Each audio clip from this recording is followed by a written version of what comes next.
before I start, I've written things down and I need to say it. So every now and again I'll be looking down at a bit of paper. And I just like to start off with saying Merry Christmas and Happy New Year to everyone. I don't know much about mental health issues. I don't proceed to be a doctor or anything like that. I generally don't know. But what I do know is that it cripples lives, families, and people in general. At some point in everyone's life, people feel down. They get depression, they get anxiety. But the next day, you're fine. You've dealt with it, you're okay. My brother died on the 14th of December 2018 this year. And basically, he felt down. The next day never came. And for the best part of 30 years, that next day never came. We have our moments in depression, anxiety. People who have mental health issues has no escapism. My brother Tony, he told me, my wife, and his best friend, over a year ago, he knew how, where, and when. He also told us that every day he was hurting and he was in pain. At one point, he told me that he wished he could get cancer. Now, the people who have or have had cancer, please don't be angry. It's just how he felt in himself. I think that's the only way he could actually express himself. Every day he woke up and he didn't want to. He just wanted to stay asleep forever. He had his anger problems, and deep down when he talked, especially about his daughters, our Kerry, my niece, our Leanne, my niece, Harvey, who I call Cheesy, Dylan, Tommy and Gracie. Whenever he talks about them, trust me, he loved them. He loved them more than people understood.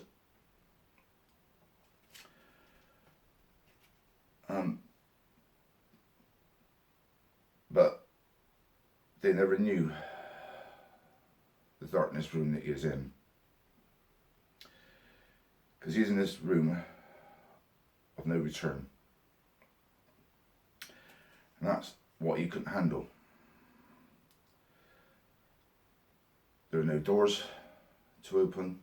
There's just blackness. Nothing he could do. We the living, we are selfish. Because we want people to still be here. We don't want them leaving. And basically, we don't understand things that can get on top of them or him. We basically eventually deal with our problems. Tony, my brother, is like he had a pack of cards to deal, but he just couldn't hand them out. So he kept them to himself. Just like the illness. I couldn't talk him out of his depression or his anxiety, as there was no door to his room. He wouldn't give me a card. He kept it to himself.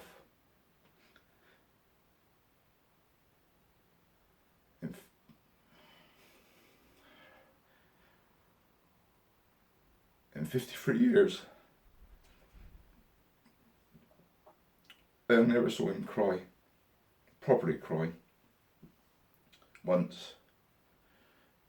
Believe me, he tried so hard to find that door or give out a card. pain he was going through was indescribable. He said many years ago that he would never reach 60. I've done this video sort of thing because sometimes I get depressed, but I do talk about it when I'm ready. My brother Tony, he is never ready. He found it hard to deal with life in general. So the people who suffer this horrific illness, disease, whatever it's called, find that door, give one of those cards, talk. There's always someone who will listen, family, friend, or stranger, doesn't matter. Let them help you in your darkest days or nights. Don't feel embarrassed. We all have problems.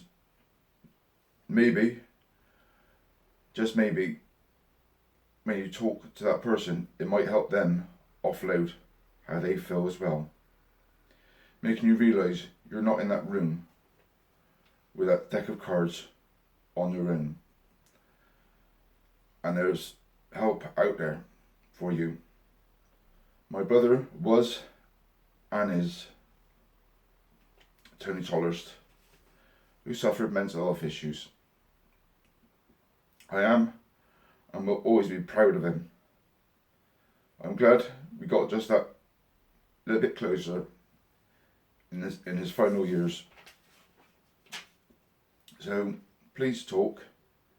It's like having chocolates. One person got a box of chocolates. Caring is sharing. Talk to someone. Give them that card.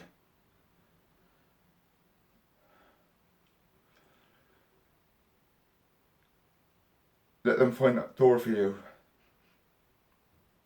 If this video helped one person, then my brother's death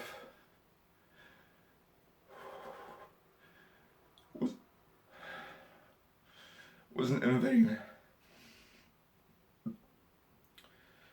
I love you, mate. Godspeed. Dad, please look after him. He needs you now. He's found that door. He's gave a card. Be there for him. Thank you.